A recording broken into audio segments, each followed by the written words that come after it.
dia faly miarabantsika izay manaraka izao fandarana manokana izao na ntsika any antokatrano na isika ato amin'ny efitrano lehibe. Fandarana manokana izay iarahana amin'ny filoham-pirenena Hery Rajaonarimampianina candidat ho amin'ny fifidianana filoham-pirenena tanterahana eto amin'ny firenena ny 7 novambra 2024 izao ary laharana 12 ao amin'ny bulletin tokana. Ny fandarana moa izay voalohany amin'ity androany ity fa mbola maro ireo lohahevitra hoentsika ary arahana amin'ny candidat laharana 12 izay miaraka amintsika amin'izao fotoana izao. Miarabanao Andriamatoa Filoha. Ifaly miaraba nareo mirahalahy Francis Sinjaka ary faly miaraba indrindrindra anareo rehetra zay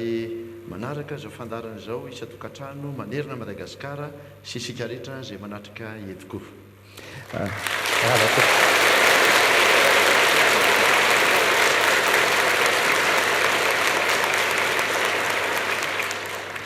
Araka ny nambara teo fandarana fanakalozan-kevitra, fandarana antanina ihany koa ny filoha makasika ny ireo lohahevitra izay hoentina ary hoentsika mifandimby ao anatin' ity fandarana ity. Araka nambara teo maromaro fandarana hoentina ho amintsika, maro ihany koa ireo lohahevitra izay isan'izany ny makasika ny angovo ireo nosy manodidina ny ady amin'ny kolikoly. Fa no amin'ity androany ity loha dia meko ny Francis Turbo ny fampahafantarana izay lohahevitra izay. Misaotra ny namako Njaka Andriamahery ary manantitra ny arahaba izay efa nataony teo anao Andriamatoa Filoha ary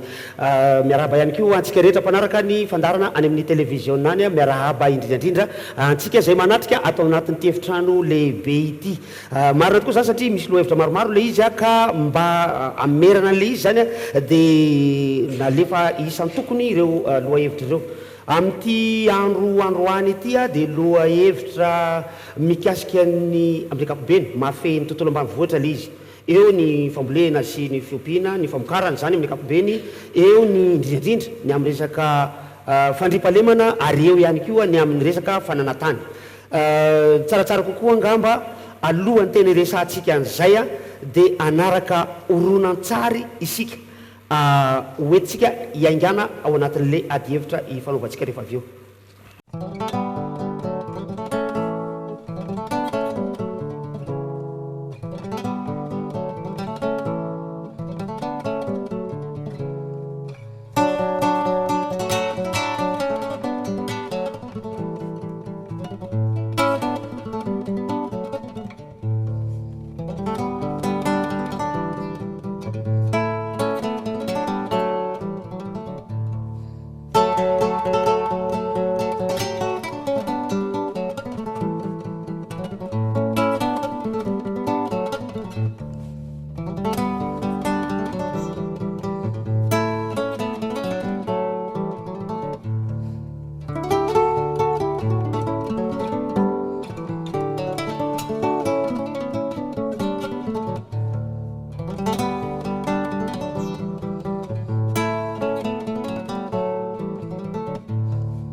ia izay no mahakasika ny oronan-tsary a 3 minitra teo izy iny raha atao amin'ny ankapobeny a oronan-tsary mirakitra zavabita izy iny andriamatoa filoha zavabita eo amin'ny tontolo ambanivohitra misy ny fotodrafitrasy ao misy ny tontolony tsy fandriam-pahalemana na eo ary nefa izay fahafantarana ny zavabita izay a tsy hafenina fa mbola maro ny fitarainan'ny vahoaka any ambanivohitra ny amin'ny hoe famaninana izay ny tsy matsapan'izany fandrosoana izay tenenina eto sy ero izay azonao lazaina ve andriamatoa filoha aiza misy an'izay elanelana fay ataontsika amin'ny teny frantsay fa izay elana izay ka tsy sinina izay fahatsapana mivaingana izay vita izay afa-po ve ianao tamin'ny asa vitanao sa izay ny nantona tonga anao nrotsaka ho kandida indray amin'ity fividianana manaraka ity misaotra anareo aloha amin'ilay nampisehonareo n'ilay oronan-tsary teo satria ny sary dia miteny lavitra no ny teny zato amby arivo izay ambara satria tsy azo kosehina reny sary reny hita reny sary reny ary mitena zava-dehibe teo dia hoe mahenika ny faritra maro manerana Madagasikara ny asa izay natao tsy tantarany lasa fotsiny tsika fa miainga avy amin'ny zavatra vita teo amin'ny lasa izany kosa ilazana hoe raha ireny ny zavatra vita dia mbola azo toizany ireny azo amafisiny ireny azo atsarainy ireny ary zany no antony izay ilatsahako mba azahoana manosika bebe kokoa ireny asa izay efa vita ireny betsaka ny zavavita ozy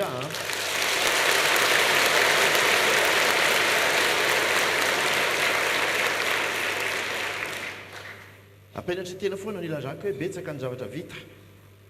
raha ny zavatra vita eo amin'izay nisy azy dia azo lazaina hoe nahafa-po fa saingy izao mbola lavitra ny tanjony ary eo ka tsy ho diso hevitra mieritreritra hoe dia efa vita daholo zany ny zavatra rehetra raha jaonary mampianina tsy manao an'izany rehefa mijery isika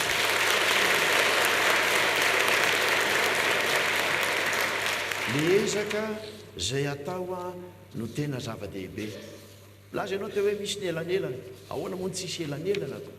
tao anatin'ny 5 taona ny aina tao anatin'ny fahantrana foana isan'andro san'andro manantena fa hiakatra ny vidiny fari-piainan'ny olona azafady ary hiakatra foana hatrany hatrany izay le fanantenan'ny olona izay ny zavatra nisy nefany dia izao ny sahirana ny firenena ny nahantra ny tantsapamokatra ary tsy miakatra arak'izay nantenany azy ny fari-piainana ny antony dia tsotra fotsiny ny ponina ny tombo nefa reo fotodrafitrasa lehibe izay tena tsy maintsy ilaina ary tsy vitany isambatan'olona tsy vitany nantokon'olona vitsivitsy na maromaro izay ny tsy nisy mihitsy teto amin'ny firenena ary tsy maintsy ny fitondram-panjakana no mitondra andreny zavatra reny tamin'ny andro taorinany fahaleovantena dia hitantsika tsara fa maro reo orinasa vahiny izay nitarika ny fampandrosoana tany ireo faritra samihafa tany Marovoay tany Ambatondrazaka sany ny toerana maro samihafa rehefa lasa reny olona ireny dia azo lazainy hoe tavela teo le fotodrafitrasa ary nisan'ny tena olana anankiray indrindra eo amin'ny tontolo ambanivohitra satria tontolo ambanivohitra ny resantsika mbola hivelatra be ny resakantsika resaka fambolena resaka fiompiana resaka fandriam-pahalema resaka lalitra fandray daholo zany rehefa miresaka hoe ny tontolo ambanivohitra fa hijanona amin'ny resaka fambolena fotsiny amin'izao fotoana izao dia hoy zany hoe ny olan'ny rano no tena olana tena goavana indrindra tsy maintsy voafe io olan'ny rano io zay vao tena afaka ampandroso ny tontolo ambanivohitra sy apakatra ny tany vokatra tsika zay nefa nataontsika ary tiako ny milaza amintsika fa efa miakatra raha nijery teo zao tsika dia hoe tany amin'ny telo tapitrisa taonina tany ny vokabary ny resantsika tamin'ny taona 13 tafakatra 4 tapitrisa taonina eo izy zany tamin'ity tao-pamikarana ity zany rehetrarehetra zany dia nisy ezaka tao andamosiny zany rehetrarehetra zany rehefa jerena zao ny azo lazaina hoe ny tohon-drano natao amin'ny resaka fambolena fotsiny dia any amin'ny 700 teo eo ny natao izay namboarina na vaovao manerana Madagasikara ary manerana amin'ny faritra maro eto Madagasikara angamba raha ho aseho eo zany ka.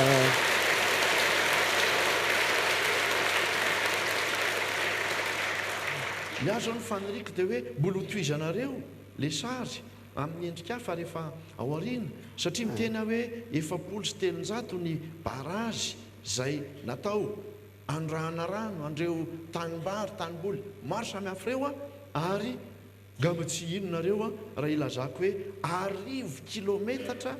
no kanalina izay natao no diovina na natao vaovao mba hitondranandrano iny amin'ireny tany ambolena vary reny manerina Madagasikara be dia be zany ohatrany hoe eto mandeha makany Toliary ianao zany mba eritrereto mandeha fiara dia iny kanalina rano fotsiny no hitanao ao anatin'ilay izy.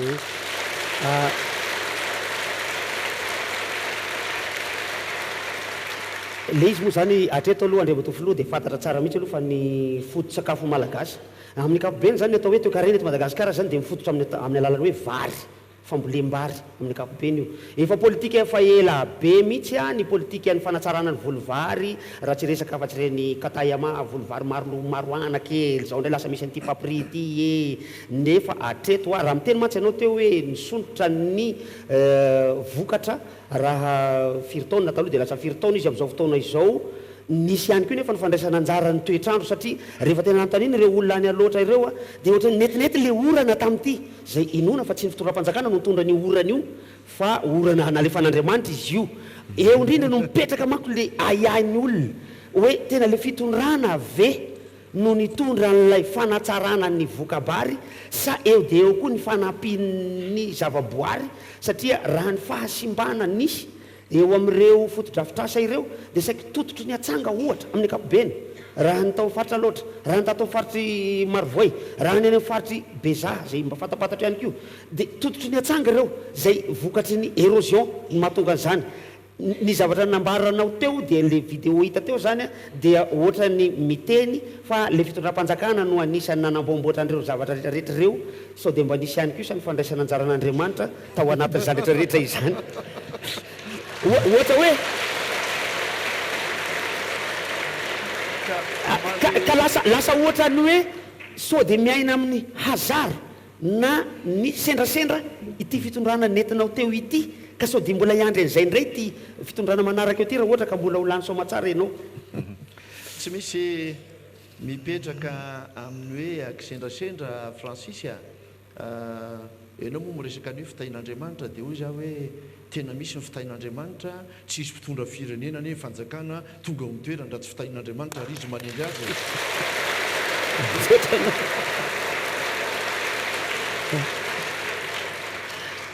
ny sasany angamba mety kisendrasendra fa hoy za hoe misy fandarana daholo ny zavatra rehetrarehetra fa eo kosa nefa ny zavatra lehibe zay tsy maintsy apetraka le hoe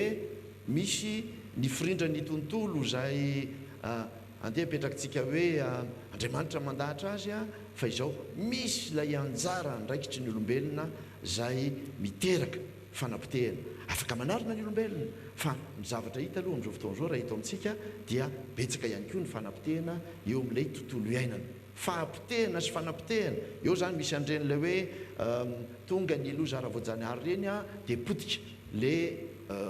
tontolo zay iasan'le any ambanivohitra potika ny lakan-drano potika ny lalana potika ny tanimbary fa eo ihany koa zay fanapotehana avy amin'ny olombelona mihitsy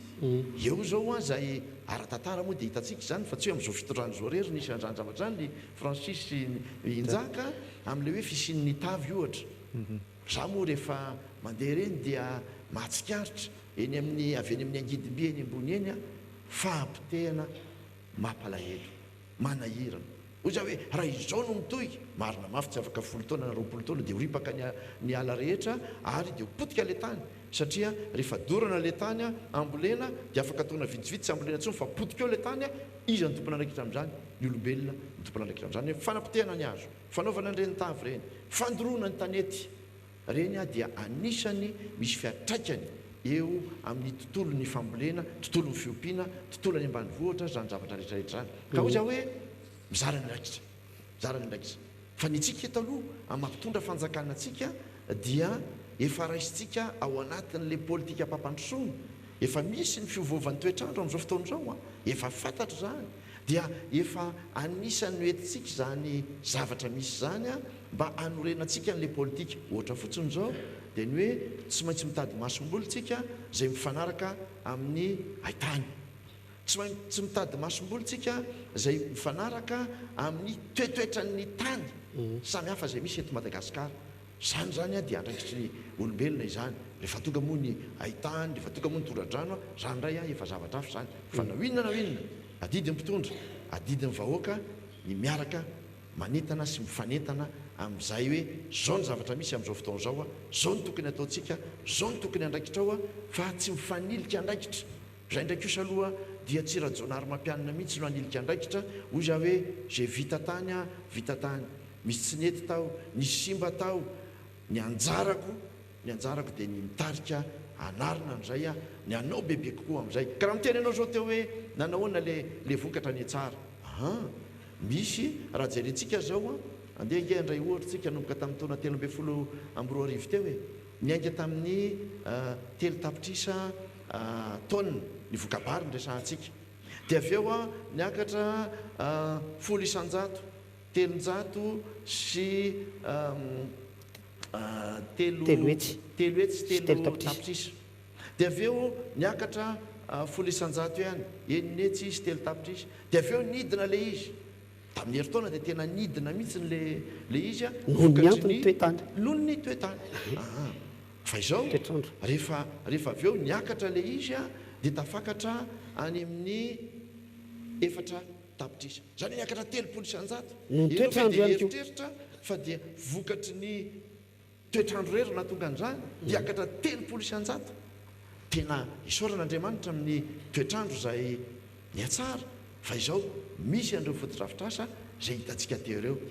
any amin'ny tany amanetsiny hektara nge no lasa voatondraky ny rano no atsaraina amin'izao fotoana izao dia tsy hisy vokany ve zany ninona ho tenenina, tena misy zany. Ka eo indrindra matsy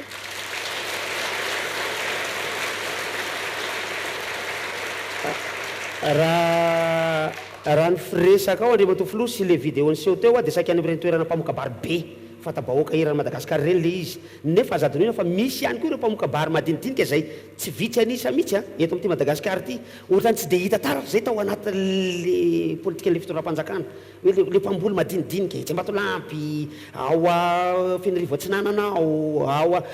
amin'ny faritry Melaka any madinidinika io tiako resany io tsy dia nisy an'izay fijerena manokana reny satria ireny ange le tena menomeniny hoe tena tsy mamely tsony ty famboleny ty tena tsy azahoanay tombony tsony retresaka famboleny ty, ary be dia be ary ny tatsaha efa miravoravo tany hoe zay raha nga tsy amboly tsony fa tena aleonay mividy vary eny ampivarotra raha ampitahaina ny volalany amin'le hoe manamboatra tanimbary dia mamboly. Ya tena ikeko mihitsy ange zany ataoko hoe fanamariana ataonao zany Francis fa izao tsy voazavatra niseho tamin'ny 3 taona na tamin'ny 5 taona zany na tamin'ny 10 taona fa efa tantara ny tambatra, efa tarazo ny tambatra izany zavatra zany ka tsy maintsy ilana vahaolana fototra zany. Araka ny teniko teo hoe ny fotodrafitrasa momba ny rano ilaza ohatra aminao zao tamin'ny ray volana tany Fianaratsoa tany Ambalavao dia nanao tohadrano, rehefa napetraka le tohadrano efa vita moa le izy zany efa afaka namokatra tsara le olona, mamokatra indroa ao anatin'ny herintaona le olona, ary dia efa any amin'ny 5 taona ny vokatra isaky ny hektara. Zao ny tenin'ilay ray aman-dreny Andriamatoa Filoha, tsy nampiteny azo mihitsy anakely ary raha tsy mahafantatra azy akory Andriamatoa Filoha efa hitanay ao amin'ny volaninay lay vokatry ilay asa nataona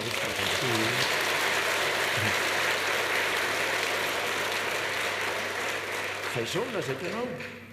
tao Ambalavao nisy an'izay ny tany atsimo andrefana koa tany amin'iny Abamangoky teo amin'ilay hoe Ambaikily teo zao efa nisy an'izany koa, efa indroa mamokatra isa-taona ry zareo any raha misy ilay karazam-bary zay vokatra ao anatin'ny 3 volana na efa-bolana mety afaka mamokatra in-3 zareo ao anatin'izay zavatra zay. Fa marina teninao tsy mbola le tantsaha rehetra misy 900 ny vahoaka malagasy no efa misy ataoko hoe misitraka an'izany mandeha tsy kelikely le ezaka, ary misy ny ezaka zay hitambarana iraisana, fa misy ny ezaka zay atao ao amin'ilay faritra lehibe zay mpitarika zay zavatra ngeza be zay raha nanamboatra zao tsika teo hitanareo zao lay any Ambatondrazaka ny parafaravola zay namboarina teo dia ray alina hektara olona amina rivony tokantrano amina rivony no misitraka an'izany dia ao parafaravola zay fa marina zay hoe ahoana moa le etsy amin'ny faritra hafa zay any Beroa ohatra mitovy amin'izay ve ka io zany le ataoko hoe misy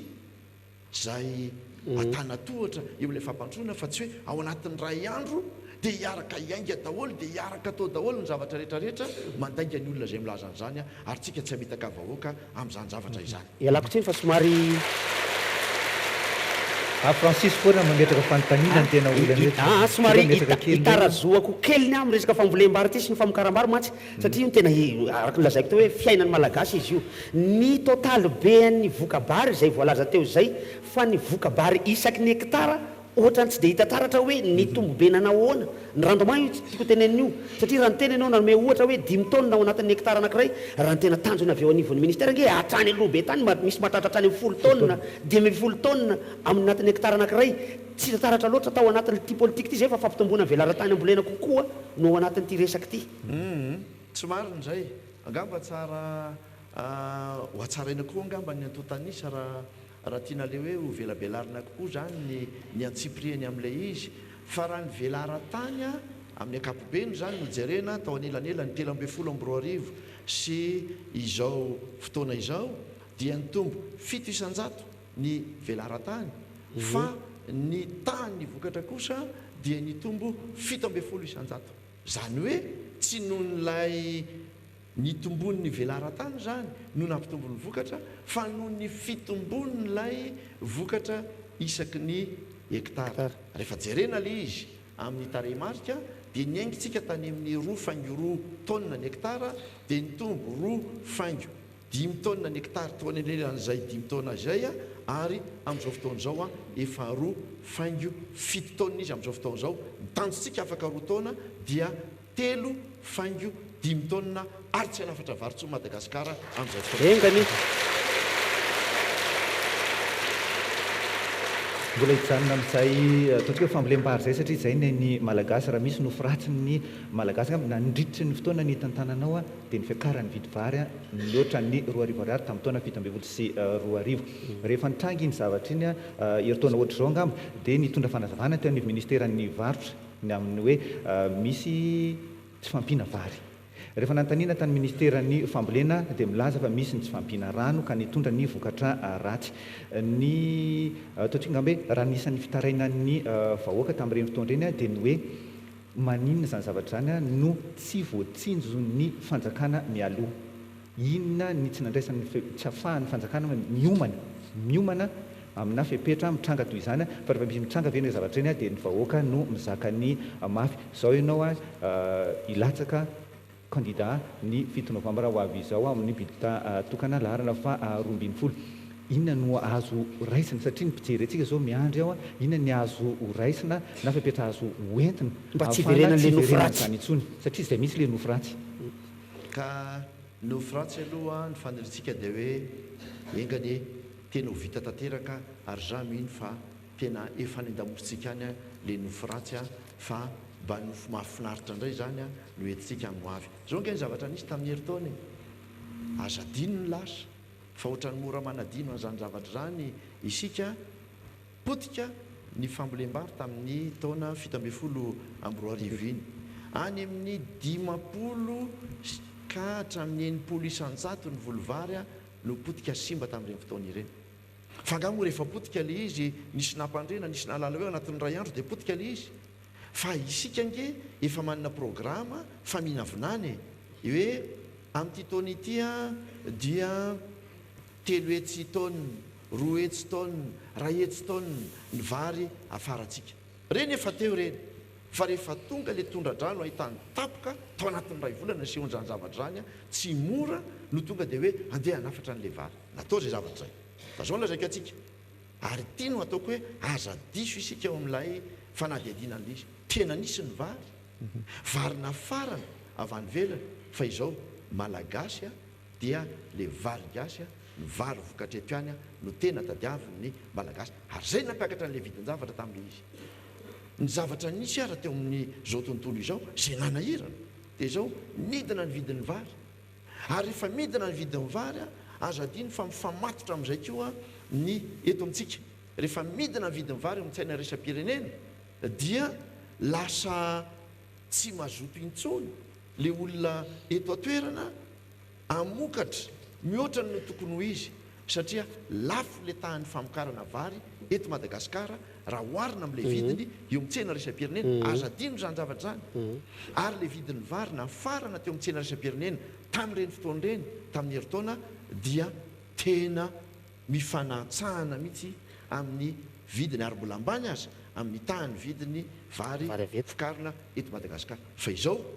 rehefa niakatra ny vidin'le vary gasy na makalioka satria tsy nisy tsony lizy teto Madagasikara fa tsy ampy dia napakarin'ny olona niaraka tamin'izay koa ny vidin'le nafarina tany velany raha milaza amintsika fa ny vidin'ny vary nafarina tamin'ny velany tonga tamin'ireny fotoan'ireny tonga ao Toamasina dia 200 ariary 300 ariary farafahabetsany dia ampio an'ny frais zany zavatra zany dia ho hitantsika ao fa tsy ho tonga amin'le mihoatra n'le 2 arivo fa ny teny amintsena dia zao ohatriny na vidin'ny vary gasy ohatriny na vidina makalioka dia zao ampitovitovina amin'ireny fotsiny le zavatra zany hoe lasa lay atsontsika hoe tombobarotra na le marge nga nilazantsika azy eo amin'ilay mpanafatra sy mpivarotra aty amin'ny mpanjifa teo no be dehibe izy teo no mety tsy voafely izy teo mety misy mpanaroatra ary tena milaza fa nisy mpanaroatra satria nisy nigadra tamin'ireny fotoan'ireny rehefa nijenny ny fitondram-panjakana ka eo zany tsika tsy maintsy mailo amin'izay zavatra zay hoe misy zavatra be dehibe mifamatotra ao anatin'io resaka io ka izao raha izao fandeny zavatra zao nijerena zany dia efa miverina amin'loany le izy zay nataoko hoe eo amin'ny 2 hetsy taonina eo zao no tsy ampy afaratsika amin'izao fotoana izao ary inona fa amin'ny heritaona mety eo amin'ny 2 hetsy taonina dia amin'ny 2 taona dia tsy hanafatra tsonytsika satria hitombo io tahan'ny vokatra vary io ary mety efa mba ho lasa anondrana amin'izay ny tantsaha malagasy sy Madagasikara amin'izay fotoana izay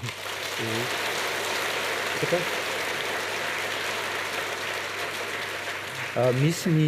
ataontsika hoe sosokevitra avy amin'ny teknisiana sy ireo mpanao fandaliana mikasika an'izay tontolon'ny vary izay ny amin'ny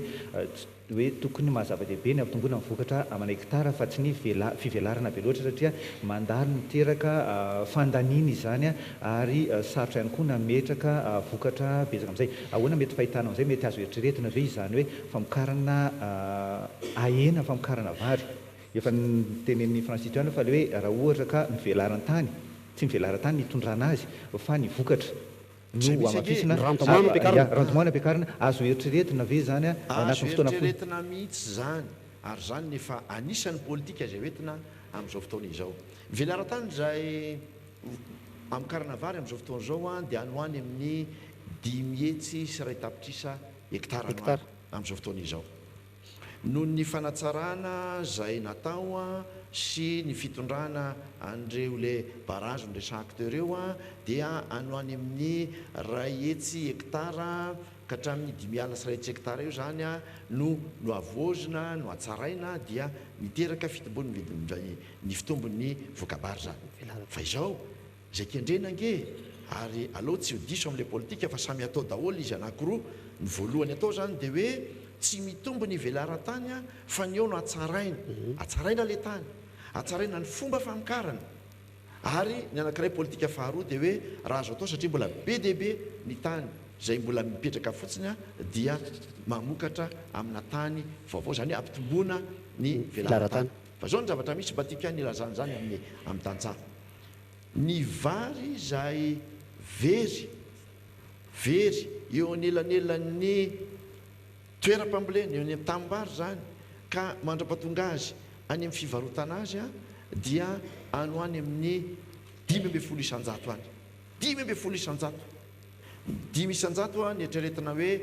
reny le atokana anaovana re masom-boly fa ny 10 isanjato zany dia very eo amin'ny fitaterana eo amin'ny fitotoana sy ny sisa 10 isanjato zany hoe raha voafehantsika zany le 10 isanjato zay ka ena fotsiny hoe 10,100 dia efa atsasaky ireo vary afara misisa no afaratsika amin'izao fotoana izao dia mbola manao ezaka sika ka raha ohatra sika manampy eo amin'ilay amin'izao fotoana zao ny teneninao teo le hoe misy mipapri misy an'le hoe esery amin'izao fotoana zao satria efa mitsara ny rano azo atao tsara manao an'le esery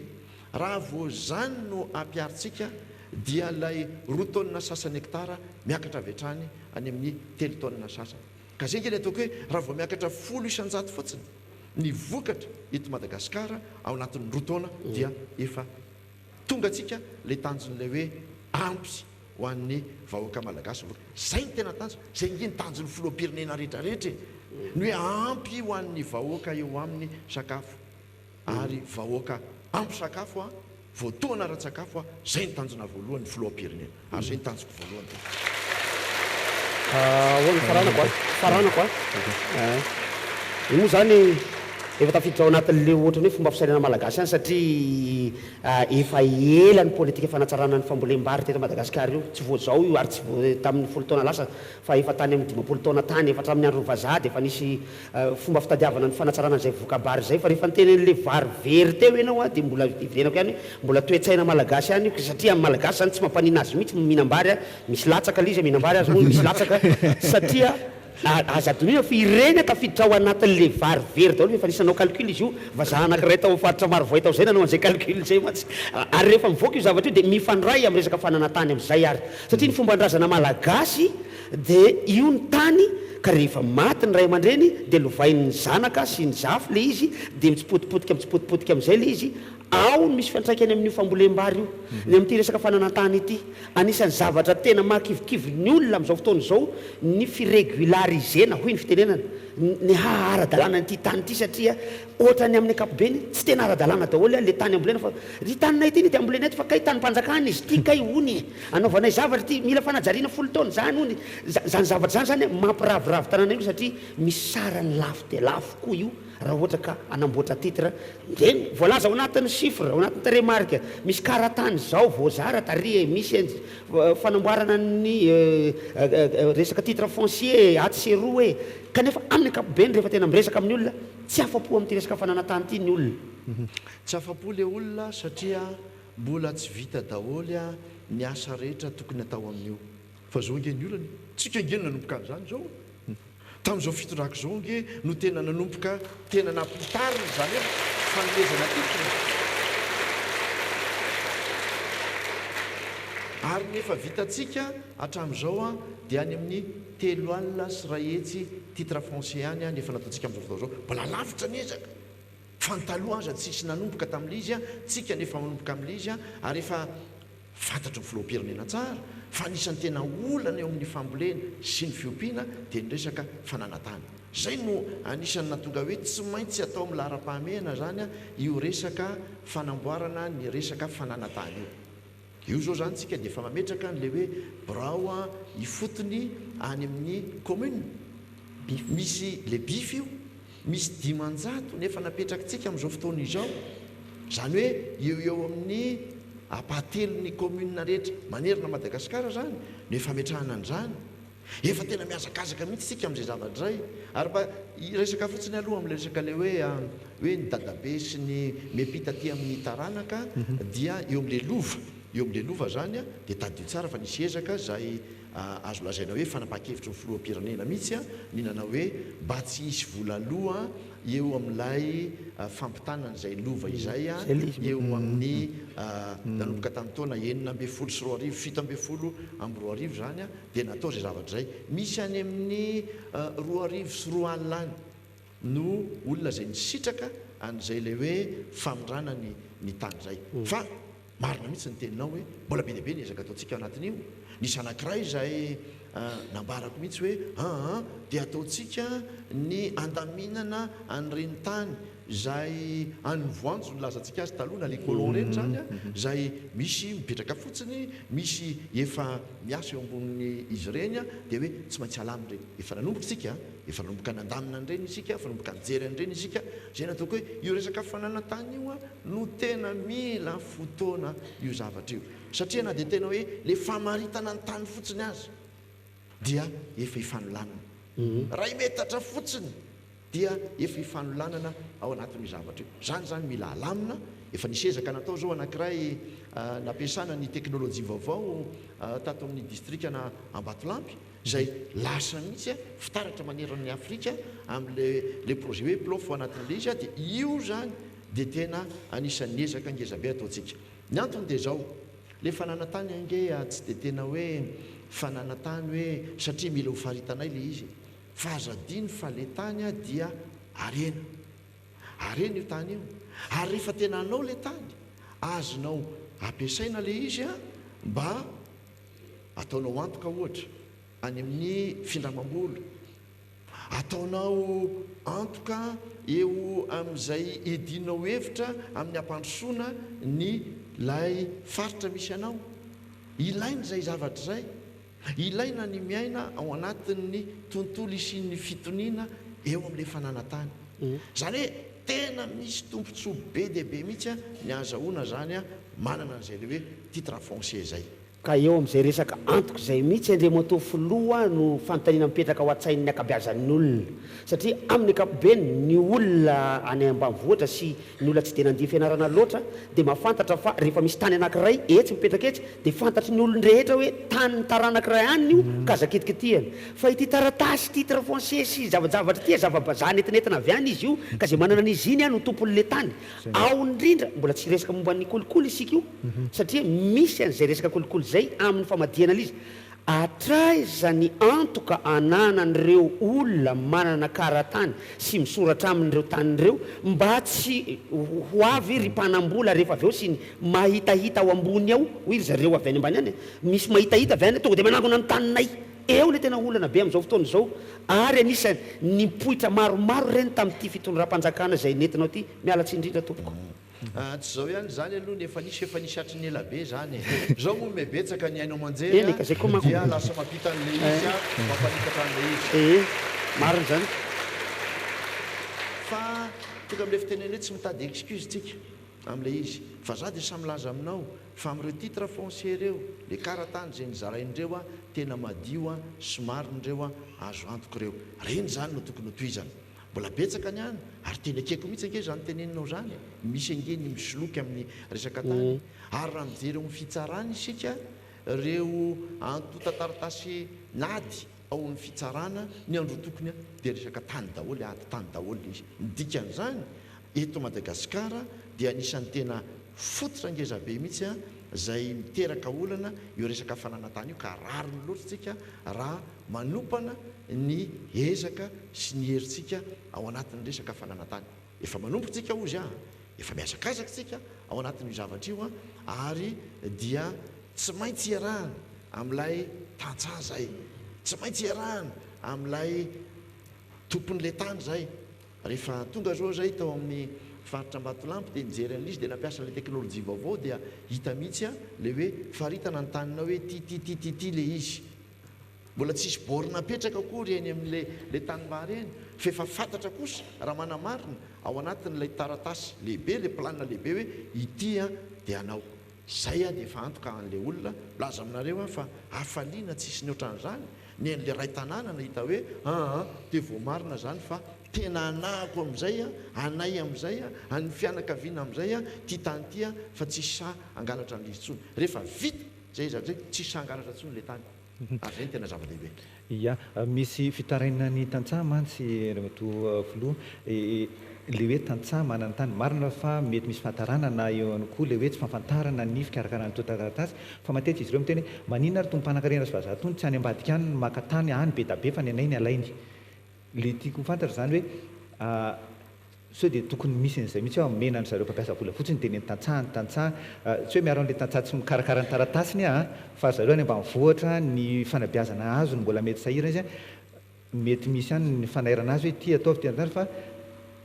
ny mpampiasa vola na ny mpandraraha mihitsy no mena tany mitokana tsy azo ataovy izy zany mba hamelany milamina le tantsaha sy ny malagasy amin'ny taniny. Zany ange ny politika zay nataontsika, ny politika zay nataontsika dia fiarovana ny fananan'ireo tena tantsaha-mpamokatra madinika isanisany ny taniny. Tsika za dia milaza aminareo fa raha nisy zany a za dia anisan'ny voalohany tena nitsangana foana hoe manohatra ny fangalaran-tany a indrindra ka hoe ny lehibe manao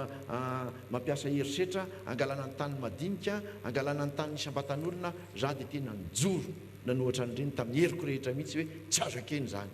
tsy azo akeny zany fa izao marina mihitsy ilay teninareo ary zay a no natonganay nametraka an'le hoe zone d'aménagement agricole reny zany reny a dia nareo mpanambola te ambolonareo a 10 hectara 10 hectara 2 hectara misy tany atsy amin'ny fanjakana tsy an'olo-tokana io tsy an'ny vahoaka io a azo menanareo a anynareo miasa fa aza le olona miasa ty a no elingelenareo a amin'ny asa-pamokarana zany ngina ifataontsika amin'izao fotoana izao fa zany hoe mety misy angambany any ambadibadika any a ray na roa manao an'le izy a dia iny nyvoizina amin'le ka zay mihitsy manko nytiako am'tanina zay tsy tsy ao anatin'ny tony taratasy nomanomanina itony akory le izy fa zavatra tonga ao an-tsaina fotsiny satria zao zao mampieritreritra anako zao fanena amina zany zao zao président zao eto zao ahoana kay ny fomba nataonao io zany mba nahafantaranao an'izany tena problema ny gasy zany satria misy olana any zao tena tsy voaresakitsika mihitsy a hoe ahoana fomba nataonao ankoatrany hoe mandalo eo amin'le conseiller sy namany ianao hoe manana fomba manokana mihitsy miavaka ankoatrany fomba fanaon'ny président teo aloha tao hoe ahoana fomba nataonao na fomba hataonao mba ahafantarana sy nahafantarana an'izany problema rehetrarehetra zany satria mbola mahita zany fa mbola be dia be ny zavatra tsy voaresaka ny filoham-pirenena dia manana maso maro sy sofina maro zay mba lazaiko zay fa izay maso sofina tsara indrindra ny filoham-pirenena dia ny fandianany any fotony be dia be nge reo tany manerana ny Madagasikara zay nalehako tena mba samy laza mihitsy a fa zany anisan'ny malagasy na filoham-pirenena zay nitety amin'ny Madagasikara miresaka amin'ireo tantsara eo ary miresaka hoe inona ny tena olanareo ary raha vao maheno a hoe misy zavatra miseho ary a na mandefa olona aingana dia aingana na ny tenako mihitsy ny mandeha makany dia manadiady an'le izy a dia mijery an'le izy indraindray a tena misy marina indraindray a zavatra hafa ny tena miseho anatin'le izy a fa tsy izay loatra betsaka ohatra ny olana fangamba tsy ho resahantsika androany fa rehefa tonga ny fotoanan'izay vao miresaka tsika hoe io fananatany sy ny fambolena dia mifandray a amin'ny resaka fiompiana dia mifandray a amin'ny resaka fitrandrahana ihany koa satria rehefa tonga amin'ny resaka fitrandrahana dia mipetraka le fanontaniana hoe inona moa ny an'le mpitrandraka ny azy ny eo ambanin'ny tany ny anazy fitrandrahana renan-kibon'ny tany renan-kibon'ny tany nefa ahoana moa ny itrandrahana eo ambanin'ny tany a raha tsy mitsofoka avy eto ambonin'ny tany izy midina mandeha ary mbola samy hafa koa ny resaka lalàna mifeny fananatany amin'iny eo indrindra ka zay nataoko hoe mbola tsy androantsika ny resaka an'izay zavatra ay fa milaza amintsika zany hoe zany a no olana hitantsika le etsy sy ero reny tsy hoe alaina ny tany ambolena dia ambolena mety tsy ho zay ny zavatra misy fa misy tany na ambolena zay alain'ny sasany hitrandrahana zavatra ao ambaniny tahaka ny hoe misy ala ngeto amintsika raha zay voary faritra ara voary zay tsy azo hitrandrahana rehefa tonga ihany a reo mpitandraka tsy ara-dalàna mitsofoka dia mitrandraka vatosoa ao anatin'ireny ala ireny ka zay no lazaiko atsika hoe misy ny zavatra tena tsy ara-dalàna ary efa mijery isika izy moa manao amindreny matetika nge ny malagasy ihany ny tena ao anatin'le izy a misy no ambadika ao sasany misy le vahiny a le mandray le vato ny vahiny le vahiny zany le mampiasa vola ao anatin'le izy a dia miaraka mipetsapetsa ao anatin'le izy ao fa ny vahiny rery tsy havita an'izany fa tsy maintsy miaraka amintsika any tsiko tenenina hoe miaraka amintsika malagasy izy a fa hoy za hoe misy ezaka tokony fanometanana zany ny fitoram-panjakana sy ny vahoaka amin'izany lafin-javatra rehetrarehetra zany a mba azahoana tena mamerina indray le ataoko foana hoe fihavanana ny vahoaka malagasy a amin'ny taniny satria atsika ny tany tokony ho sary-piaro amin'izany isika masiny io tany eo amintsika ary io ny velomantsika na amin'ny resaka fambolena na amin'ny resaka fiompiana na amin'ny resaka tontolo iainana na amin'ny resaka fitrandrahana ambanin'ny tany a tsika no tokony maso mandidy a amin'izany rehetrarehetra zany a ary zany ny joroko foana amin'io zavatra io ia efa araka ny fanambarantsika ombenimbeny moa zany dia hoe efa misy ny fandaharamanoka mbola ho resantsika maharitratra koa mahakasika an'izay arena kibon'ny tany izay a amin'ny fandaharantsika manaraka fa fanambarantsika teo hoe mikasika amin'ny fampandrosoana eny ambanivohitra aloha no amin'ity fandaharana ho an'ny androany ity resaka fiompina isika ary matofoloha mareny ny olona mareny tantsaha na itsika teankoatra hoe horitra hony a io ombintsika io a afaka zao taona horitra hony io a ombintsika io a afaka zao taona fantaniana dia hoe efa misy ve ny fijerena an'izay a mety hamparitran'ny amin'izay vahaolana raha ianao a no tapaperina amin'ny fitondrana inona ny vahaolana hitanao a amin'izay fiatrehana izay hoe mety horitra ny omby satria efa tranga le izy a hitany tantsaha tranga le izy a hitan'ireo ataontsika hoe grossiste na omby a amin'ny fatra manodidina Antananarivo dia efa miteny an'izay inona ny zavatra hiatrentsika fa tsy hoe i Madagasikara indray a afaka zao taona dia hoe tsika indray ny hanafatra omby ya fanamarihana tiako atao aloha dia ny hoe tsy hoe rehefa hiverina vao hanomboka no programma vaovao efa nanomboka tsika ary mbola hotoizina sy amafisina le programma rehetra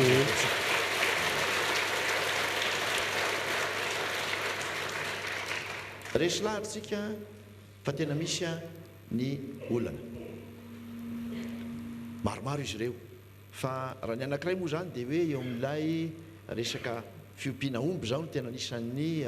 mavesatra indrindra satria dia hoe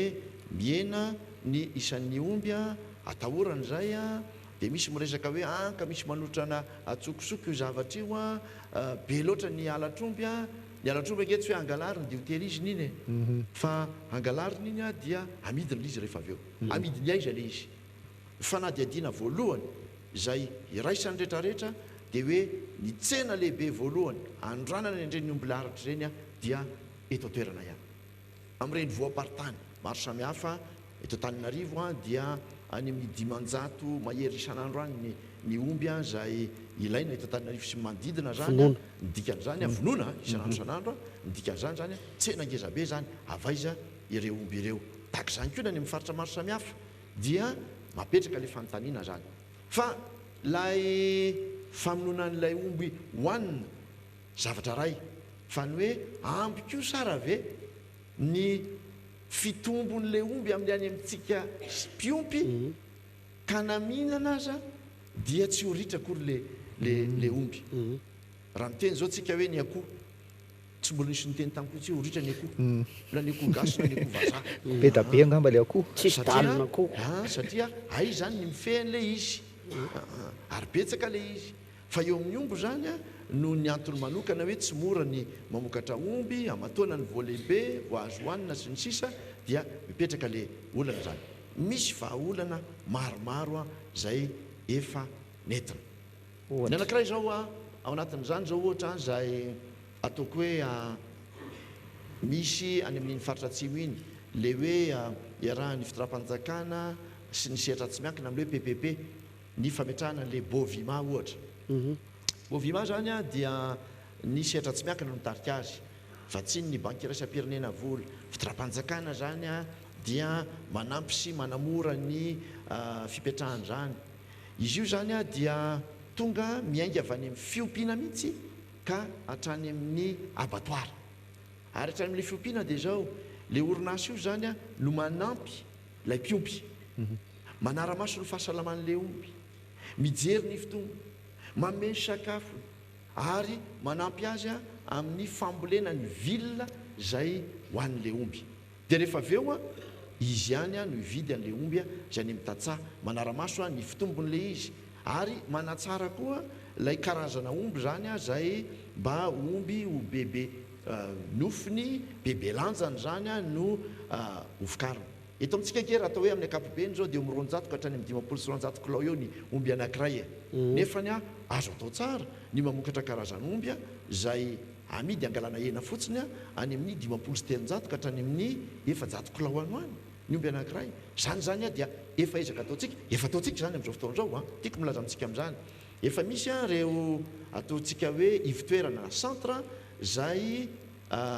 ampitomboana ny anatsarana ny karazana omby efa misy zany dia misy ihany koa zany a ny fanatsarana ny fahasalaman'ny omby misy vaksina omby efa hatrany amin'ny 5 tapitrisa mahery no natao zany dia ho fiarovana ny fahafatesan'ny omby a amin'ny aretina ary tsika zao eto Madagasikara dia nahazo a lay antsoina hoe statut ny tsy fisiany le aretina le hoe fièvre afteuse zay mamono ny omby zany nge zavatra ngezabe nge zany ezagna ngezabe nge zany amin'ny fahasalaman'ny biby zany nataontsika izany fatelo zay natao dia amin'izao fotoan'izao fitanareo le hoe tsy maintsy arovana ity alatromby ity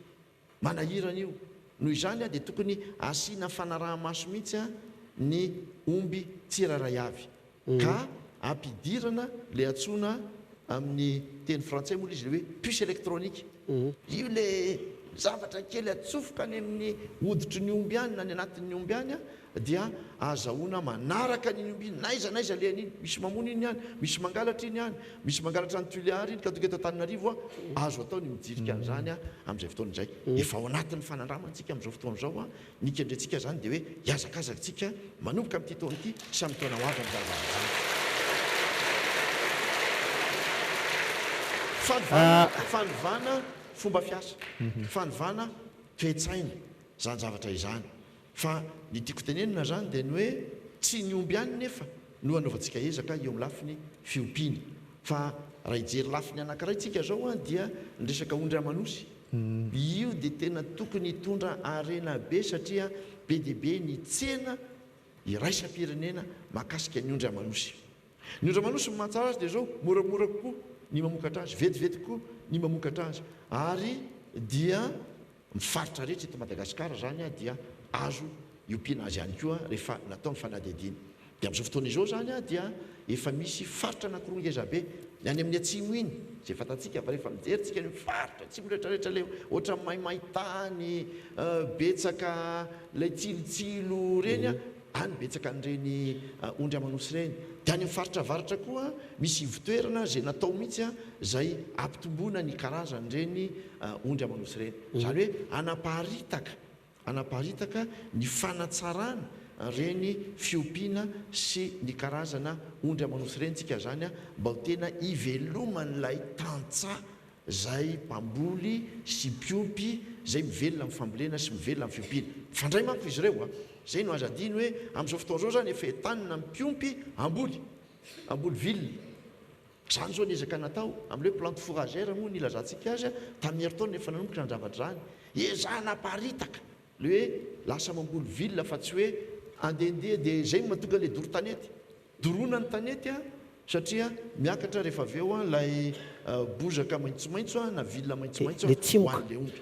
le tsimoka iny no an'le omby zany mahatonga hoe ondao hovana ny toetsaitsika ndao tsika amboly ndao ampinonareo mamboly amin'izay fotoan'izay satria mifameny ireo zavatra ireo ka eo indrindra ary hoe nahoana ary zany no mbola tsapany daholo be fa memikirosofahana ny resaka fiompiana eto Madagasikara kanefa raha zany firesaka ao zany toetrany hoe efa naray andraikitra ny fitoram-panjakana efa misy ny fanatsarana natao anitsy fizaroa zay nge le averiko foana Francis hoe tsy vitandray andro le zavatra rehetrarehetra ny fametrahana zany ivitoerana zany heritaona roa taona ny fametrahantsika ny resaka vary le hoe masomboly na hybride na le tsaratsara koa misy fikaroana mandeha ao amatona efa nanomboka ela be ny fikaroana fa tsy vita hoe androany ako hitady masomboly tena raitra zay mifanaraka amin'ny toetrandro mifanaraka amin'le tany dia andeha ao tsena dia hitany lisy tsy mahita an'izay ianao mbola misy fikaroana ambadika zany zavatra zany misy famatsim-bola mbola tadiavina ambadika zany zavatra zany efa mandeha le izy ary zay ny teneniko ny lafoana hoe aza ny zavatra tsy vita ny jerenao fa ny zavatra vita miteraka fanantenana sy mbola tsarainy ary mbola ampitomboana zay ny tena zava-dehibe fampandrosoana ny firenena aondy le fampidirana anatin'ny toekarenina ny fambolena sy ny fiompiana indray no somary apetrako satria rehefa mahita n'ilay hoe firongatry ny asan-dahalo dia misy ny mitondra fanazavana na ny aminatin'ny tambazotra serasera na ny amin'ny radio na ny amin'ny amanjery fa ny fanondranana omby any ivelany no mampirongatra ireny asan-dahalo ireny somary mahagaga any izy satria raha ohatra mieritretsika any amin'ny firenekafa misy manondrana omby ohatra ny tsy misy dahalo any aminy le zavatra tiana ho antaniana zany dia hoe ahoana mifandrindrana izay tontolo ny fandrarana izay ka metraka marina ny tontolo ny fambolena sy fiompiana hiditra ao anatin'ny toekarena fa tsy ataotrika hoe sehatra ho taritina sosariana foana ahoana fa mampimona zany ho an'ny Madagasikara ray manontolo sa mbola tsy azo eritreretin'izay raha eto amintsika aloha ka angamba no fanamariana kely aloha amin'lay hoe le hoe fanondranany za zany laza teo hoe raha resaka omby aloha dia misy le tsena atao anatin'ny anoranana n'izy reny ra izay nilazantsika azy fa misy ihany koa zay manondrana n'la izy any velany zay aloha dia nampikaroka zay mantsy misy milaza hoe dia tena aondrana velona mihitsy nireny zavatra reny nanao fikaroan'izay tena misy ve dia hoy zay hoe dia tena any amin'le faritra tena tany tsisy olona mihitsy ny arave nanaovany an'le izy a dia any zany mipetraka le sambo a dia tena tsisy malagasy mihitsy na anankiray raha mahita an'izany zavatra zany kilaza hoe io angefa misy a sady ami'ray tsikombakomba daholo nyray tanàna sy amin'ny lalana rehetra lehany a ahitana zany zavatra zany fantany mbola mipetraka zany a tsika tsy manao hoe tena tsy misy zany a itompiteny fantatra amin'izany zavatra zany fa ny tena azo inona aloha zany dia hoe misy ny tsena eto a misy a ny nahazo alalana anondrana ena zay efa ena zany fa tsy omby velona zany loafara iny koa zany efa ndrarany iny zavatra iny hoe ferana reny zavatra reny a satria mila isika zany a mampitombo a ny isan'le omby zay eto amin'nyity toerana ity ka nytiako tenena fotsiny dia hoe isika raha resaka ny tontolo ambany vohatra isika raha resaka amina hoe fiompiana fotsiny na fiompiana omby a dia zao mifamatotra amina zavatra be deaibe reo mifamatotra ny fiompiana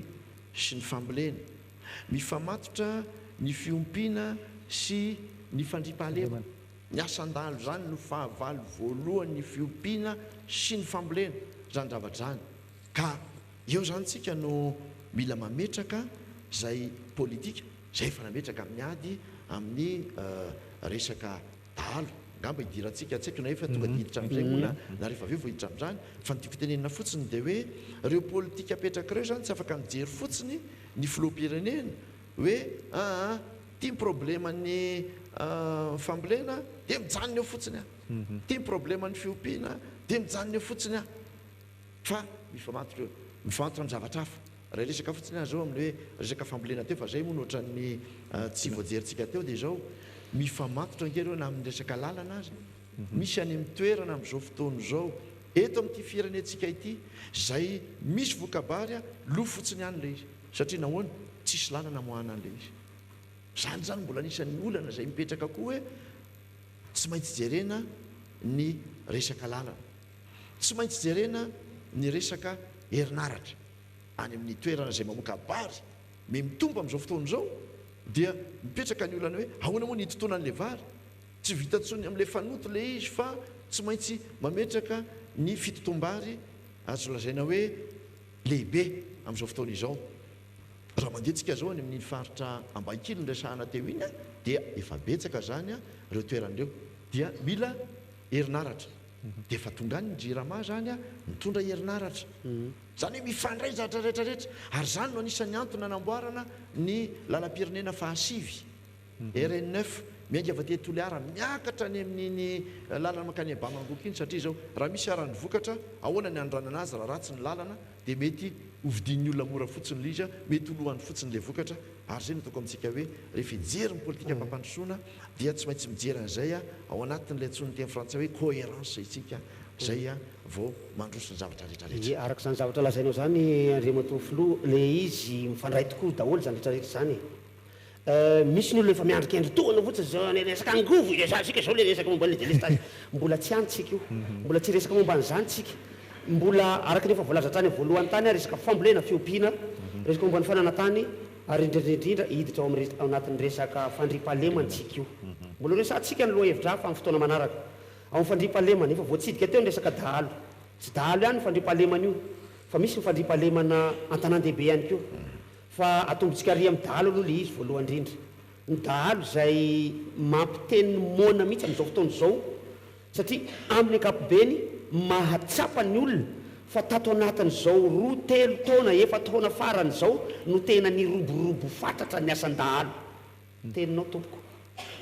zao a za tsy hamaly an'zay zavatra zay satria be deaibe ny zavatra tenenina rehefa anaratsy mba nytanio ngereny olo reny ino mba zavatra tsara mba nytenenireny olona miteny an'izany fiteninao zany foana tsy misy akory na le lalana efa vita tsara ohatra ny tsy hita amin'ny maso fa ohatra mbola le tamimbary ihany nitany eo amin'le lalana efa vita lasa loka apiko le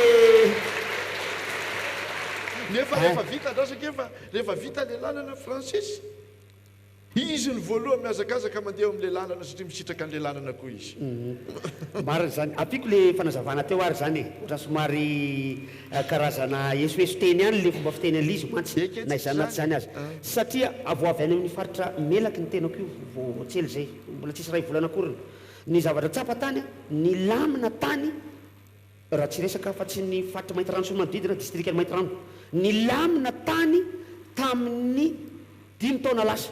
tany tamin'ny fotoana io ary efa nanao reportage kely tsotsoro momba zay ny lamina satria nanjaka ny antsoina hoe dina misy dina anankiray ampiariny zareo zay tao nanjaka rava io dina io taty aoriana no ny antony maro samy hafa zay tsy tany saiko eto zay no mahatonga le olona any miteny hoe tato anatin'ny 2 taona 3 taona raha tsy jery afa-tsy ny tareh marika teo anivo ny CS ny centre de santé ao amin'zareo ao dia tena hita fa nitombo tokoa ny asa ny olona maratra sy maty vokatry ny tifitra tamin'ny basy no rapitahina tamin'ny teo aloha tato anatin'ny 2-3 taona lasa izay any fanontaniana tiako apetraka io ary be dia be ny olona mikaikaika fa tato anatin'ny 2 taona 3 taona tena ny ahenjana mihitsy ny asa ndalo ny nisy foany nisy foana ndalo hatramin'izay ary miova endrika ndalo ankehitriny efa tsy omby tsony no angalariny fa efa amin'izao fotoana zao efa olona indray no efa ina hoe zany fiteny zany ataony takalonaina indray noho izany efa lasa miova endrika izy asany jiolahy tanteraka mihitsy le izy amin'izao fotoana zao any le angatahako an'le fanazavana avy any aminao hoe inona zay fisehoan-javatra zay inona ny antony natonga zay fisehoan-javatra zay raha ny fanazavana aminareo tompona ndraiky mpanjakana tao anatin'izay 3 taona farany teo zay rehefa jerena kely izy Francis dia tsotra ny valiny zay raha miainga avy amin'ny omby izy makany amin'ny olona tsy dia le olona loatra nge notinina hoe azo nohanina ohatra ny omby akory fa zao vola zany no tena ao an-damosiny zany rehetrarehetra zany zany hoe toka amin'le teninao teo hoe raha asa jiolahy le izy dia mba tokavany amin'le fanangonan-karena zany fahazahoana vola mora avy amin'ny alalan'ny fanaovana asan-dahalo amin'ny endriny maro samihafa zay no mahatonga anay zay rehefa mijery an'izany hoe misy endrika maromaro zay edina amin'io andeha iainga amin'le endrika zay no lazainao teo le hoe tokony hipetraka ny dina io dina io zany dia hifampifehezan'ny olom-pirenena any amin'ny toerana zay misy azy any amin'ny tanàna misy azy any amin'ny faritra misy azy maninona tsy tafapetraka le izy satria miasa ry zalahy ao anatin'le antsona hoe réseau an'le dahalo mba tsy hipetrahan'le izy voavidiny daholo eo ny olona maro samihafa tsy ho tany saiko eto mba tsy hametrahana an'le izy ary misy fotoana dia namme baiko amin'ny conseil des ministres manao hoe apetrao mezaha ianareo amin'ny ao amin'ny fitsarana ministère ny justice satria mila mandalo any zany lay ataoko hoe procédure ny ametrahana andreny zavatra ireny atao viangany zany zavatra zany raha izany mampilamina inona moa no angatahantsika fa ny zavatra ngeza be ao an-damosiny zay resaka diny zay dia zao tsy an'ny fanjakana rery ny andraikitra mametraka ny fandripahalemana fa raha miaraka ny fitram-panjakana ary tena mandray andraikitra amin'le olona satria rehefa mandeha nge le dina matetika fitram-panjakana raha tsy ao anatin'le izy akory fa manaramaso ny fitram-panjakana fa le olona isamizy ihany mametraka n'le fampiarina an'le dina dia zao mandeha izy maninona tsy atao zany zay dia mampirisika ary milaza aminao fa za dia mampirisika mihitsy ny ametrahana andreny diny ireny satria any amin'ny faritra maro samihafa zay misy andreny diny ireny dia marina mihitsy ny teninao hoe miverina mipetraka lay fandripahalemana fa ny eo an-daniny koa nefa ny ataonay dia ny hoe apetraka mihitsy ny politika zay azahoana miady ary amiteny hoe miady tena miady amin'ireny dahalo zay manao asan-jiolahy ireny zany no antony natonga antsika nametraka tsy vitany hoe miady amin'ireny ihany tsika fa reny aloha ny tanjona voalohany fa mba azohany olona mamokatra tsara ihany koa mampisy ny filaniana sy ny fitoniana zany mahatonga antsika nametraka andreo antsoina hoe bataillon interarmindreo misy anankiray anyosy misy anankiray vao napetraka ny Tsormandidy vao rovolana zay reny zany dia tena any amin'le lalana zay tena hoe andalovandalo tsika zany dia metraka mihitsy hoe eto zay midirinareo raha hiditra ao amin'le kizonareo fa dia mba hopetahany miaramila ianareo raha miditra amin'izay ohatran'ny ao Tsormandidy zao dia miaramila tena atao zany hoe mirongo fiadiana misy angidim-by ao na helikoptera zay mipetraka ao mihitsy a zay manaramaso a ary dia mena fitaovana rehetra io miseo le fitaovana ohatrany toza fa mena fitaovana araka zay azo atao a ny miaramila mbazona miady am'ireny dalo ireny iny zany de endrika anankiray le bataillon interarme misy any koa ny fametrahana andreo régimantana miaramila maro samihafa misy any amin'ny faritra maitrano iny zao de misy atia andilamena zao de misy asena amin'ny faritry ny tsara tanàna iny misy anankiray moa zany any betroka de tena le hoe unité le tena hoe flasikazy andiany tena hoe miady amin'ny dalo mihitsy a napetraka zany hoe efa mipetraka le izy zao nge ny antony amerina tantara kely amintsika ako miainga am'zany zavatra foana mantsy ny politika na fiarovana teto Madagasikara tao anatin'ny 100 taona ozy ako a dia tena saika tsy niova itsika manova azy zao tsika manova azy ny antony de zao ny politika tamin'izany fotoana zany a na ny fipetrahan'ireo régimantana miaramila de sainika nanakaiky an'ireo tanàna zay nisy ny tombontsoan'ireo mpanjana tany tamin'izany fotoana izany dia rehefa tonga tsika nanazo ny fahaleovatena azy de saika tsy niova reny zavatra reny a fa de nijanona tamin'ireny fotoana reny za vao tonga teo de niteny tamin'ireo ministry ny fiarovam-pirenena niteny tamin'ny gendarmerie mandehana miparitaka isika eo koa zany le fitsijara-pahefana dia any amin'ny lafiny fandriam-pahalemana koa no misy zay zavatra zay mandehana anareo makany betroka mandehana anareo makany Tsormandidy mangany anareo amin'ireo faritra mena zay mampikaikaika satria misy dahalo ary misy tsy fandriam-pahalemana zay le izy fa tsy mora ny mametraka an'izay zavatra zay mila olona findra mila fitaovana mila manorina trano mila fandaminana be deaibe zany zavatra zany satria tena politika azoko lazaina hoe vaovao mihitsy no apetrakintsika zany eo amin'ny lafiny fiarovana amin'ny vahoaka hitondra any amin'ilay fampandrosoana ka zay no ataoko hoe efa mandeha le izy a mbola toizana le izy a amin'izao fotoana zao tsika angamba ataoko hoe voaray volana koa zay de efa nisy ny tany indilamena napetraka ary mbola ho toizana reny zavatra reny ary efa nanomboka tsika amin'ny gendarmerie zao de misy any amin'ny arivisa-taona any ny gendarme zay nalaina vaovao tamin'ny titony ity zao ny ao amin'ny miaramila de misy any amin'ny 500 sy 1000 any 1250 any amin'ny polisy pirenena koa zay miandraikitra indrindrindra any amin'ny renivoham-paritany na ny renivohitra eto Antananarivo dia nampitombona koa reny nampitombona ny fitaovana zany hoe mila manao ezaka ngeza be itsika petraka mantsy le fanontaniana ary eo nanazavaka ny olona foana hoe rehefa mitondra ange de tsy maintsy mametraka an'le lahara-pahamena satria araka le tenikiteny fa matotra ny zavatra rehetrarehetra raha metraka fambolena ianao na fiompiana zay tena azo lazaina hoe milamina tsy maintsy jerena fandriam-pahalemana rehefa mijery an'izany ianao tsy maintsy jerena koa ny fahasalaman'ny vahoaka mijery ny fampianarana mijery ny zavatra maro samihafa ianao ary tsy vitandray andro daholy zay ny zavatra rehetrarehetra zany fa ao anatin'ny rindram-pandaminana no tsy maintsy ametrahana an'izay rehetrarehetra zay ka azafady njaka iny eo indrindra mantsy no anisany azoko lazaina anohizako azy satria amin'ny ankapobeny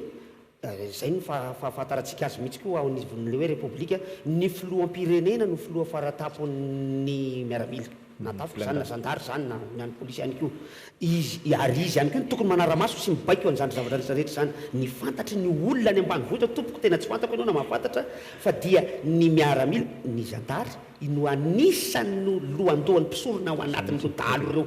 anisany no ary de ahoana satria mbola ho avy ny fotoana resantsika ny fotoana manaraka ny resaka kolikoly ny resaka eo amin'le tsy maty manota satria misy ihany koa ny fantatra de kalaky ene no entin'ny dahalo manafika zay kalaky de tsy olotsotra ny manana autorisation hanana an'izany fitondrana kalaky zany fa ny tamin'ny filaminana any fanjakana ary ty koa mbola misy toe-javatra anankiray ihany koa misy fantatry ny bandy namana zay zandary any ambanivohitra ny promotion nainge rianina sy rianina sy rianina reny zanaka généraly zanaka ministre ihany zanaka nianina tsy mety ho aty mihitsy reny raha ho affecté izy de mitaditady fika hijanonana ao Tananarivo sy ao Atsirabe de ao Fianarantsoa ao izy de ao Etapitanana Dego ao atraizany tanjaky ny filoham-pirenena amin'izay fibaikona izay amin'ny hoe fibaikona no hoe zany filoha faratapon'ny fiarovana ty firenena ty ianareo makatsy satria ireo no teny hoe maniraka nareo makatsy nareo makary atraizany tanjaka sao de mahatsapa tena kosa ary zahay hoe sao de mba osa ianao raha sarotry ny filoham-pirenena rehefa nyteny an'izay ahko a dia zao riatako daholo reo zay o andrasana io zay o andrasana io fa zao nolazaiko anao rehefa miresaka nge isika hoe zandary miaramila polisy azadino fa misy rafitra ao misy rafitra ao za tsy afaka hiteny amin'le miaramila iry amin'ny farany ambany amin'ny sehatra zay misy azy eo le mitana basy mandeha ry anady ary manao hoe de tany ianareo zao de tonga de mandeha lehibe mibaiko ianao e eno a ka za nge Francis mibaiko mibaiko a mame toromarika tsy amin'ny miaramila ihany fa misehatra maro samihafa de zao mandeha le izy fa io mohatra ny fiara rehetrarehetra io misy mandeha 40 à l'heure misy mandeha 100 à l'heure misy ara eo de tsy nihetsikeo le izy a zany le firenena zany mila tosika de efa zatra natoritory isika efa zatra natoritory sika mila tairina mila tosika eo amin'ny zavatra rehetrarehetra marina ny teninao ary za de milaza aminao a fa za de tena anisan'ny tonga amin'le fitenana te anisan'ny contre an'ireny mihitsy hoe aiza ve ianao de olona mety ao anatin'ny tafika ianao mety ao anatin'ny gendarme ianao mety ao anatin'ny polisy ianao mety ao anatin'ny fitondram-panjakana ianao mety omery ianao mety chef de district ianao a miraitsikiombakoma amin'ny fangalarana omby ary zany mahatonga milaza foana hoe isika nge problema ty fireneny ty ry zareo e tsy fahavalontsika nge tsy mba ohatran'le tany hafa hoe anyvelan'le fahavalo hoe io misy vazany iny nalokony tonga manafika atsika fa le fahavalontsika izy ao anaty malagasy hany le fahavalontsika ary le malagasy hany mamely an'le malagasy mampahantra an'le malagasy mambotry an'le malagasy fa izao raha azo ataony nanao décret ngery Francis Njaka hoe mamoaka décret filoham-pirenena fa dia anareo rehetra dia angatahana mba tsy hanao ny asa ratsinareo ianareo a fa dia mba ataovy nisiny filaminana efa laminy ty zavatra ty ry Francis Njaka anisany fomba fiteny sy terme moa fiteny azy nakalazaina maromaro be dia be ny teny poipoitra zany tato ato e tato anatin'ny 2 3 efatra taona anisan'ny reny ny rindra safatsy roa zay tsy fantatray koa zay dika fa dia RSS rindra safatsy roa dia zay netiretina fa ametrahana rafitra ho an'ny fandripahalemana ho an'ny resaka filaminam-bahoaka teto Madagasikara teto aiza ho aizy ny RSS iny am'izao fotoana zao satria roa taona teo eo angamba zay nipetrahany zavatra iny a tsy nahita fihatsarana teo amin'ny resaka filaminam-bahoaka mihitsy zay ka le izy aloha tena mandeha le izy mandeha le izy a fa le andrefesana eo foana nge tsika no mety tsy mitovy le ijeren'ny olona n'le andrefesana n'le izy e satria nyle vahoaka moa zany ary za nge de mibokevitra amin'ny vahoaka ohatran'izany nefa de mba mampianatra amin'ny vahoaka ihany keo le hoe tandremo fa aza de miditra amin'izay keo e rehefa metraka rafitra ny amin'ny vahoaka dia randroany rafitra napetraka de rapitso amin'ny vady daholo ny olana rehetrarehetra fa io nge tsy mora araka le teniko teo a ny nametraka n'izany hoe bataillon any Tsiromandidy zany e tsy maintsy mbola nijerena hoe aiza ny tany ametrahana azy andiza le tany de faritana le tany alaina hoe ho an'ny ministeran'ny fiarovam-pirenena zany le tany atsangana ny trano tadiavina ny volanaovana any zany de alefany le olona sy ny sisa zavatra be dehibe zany a no tsy maintsy fandaminana atao anatin'izany fa zay zava-dehibe dia zao fantatra aloha ny tetika atao amin'ilay andaminana ny tena tsy mety keo dia hoe andao sinatsy andao nao zao aroa andao ametraka etseroa fa misy paikady apetraka anatin'ireny satria misy fiatraikany ara-teknika ara-bola araka olona ireny zavatra rehetrarehetra ireny ka zay teti-panorona izay zany no tsy maintsy apetraka ho matotra tsara mba azahoana miady amin'izy efa mandeha tafiditra ao anatin'ilay politika io nge le hoe andehanana mametraka bâtiment bataillon régiment sy ny sisa etseroa reny e anisany ao anatin'ny politika ny amatsiana fitaovana na de kelikely ary ireo miaramila gendarme sy politika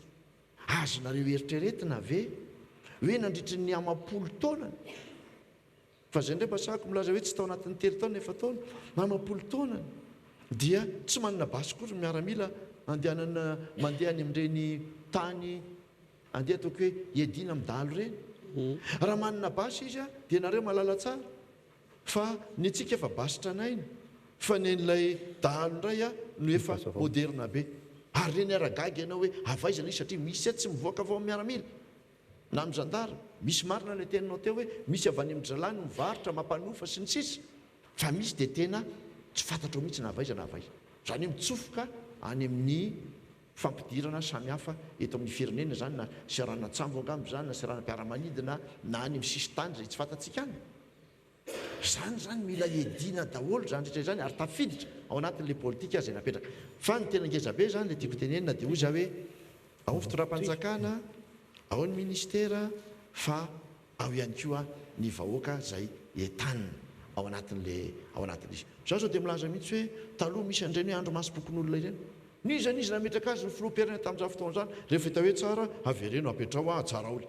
le izy tsy mamelatra zany zavatra zany mila mandray andraikitra ny tsirairay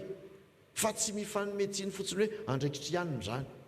raha mijery angatsika zao e zany zao mba fanadiadina mba azotsika atao mihitsy hoe misy tany anankiray zay eo amin'ny 70 tapitrisa eo le tany vidy ny isan'ny olona ponina ho aminy 70 tapitrisa ny miaramila mitambatra ho aminy a dia misy ray tapitrisa raha jerena zany ny atsika 5 tapitrisa dia tokotokony eo amin'ny ampahefany eo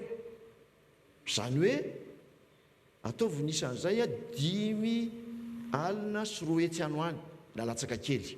na 2 hetsy farafa kely firy nefa ny eo amintsika eo amin'ny 3 alina ka hatramin'ny 4 alina eo ny atsika zany hoe tena mbola lavitra be mihitsy zany ny firany atsika mivelatra be ny lalany dalo ange tsy mandalo eto atapy-tanàny any amin'le toerana tsy faleny rehetrarehetra tsisy tanàna any izy mandeha mivelatra be le toerana no atsika miady amin'ny ara-olona tsy ampy ara-pitaovana tsy ampy ara-bola zany tsy ampy zany hoe mila ezaka ao ary zay moa na isan'ny ezaka ngezabe zay ho ataoko amin'io mandaha manaraka io zany dia ny ezaka amin'ny fandriam-pahalena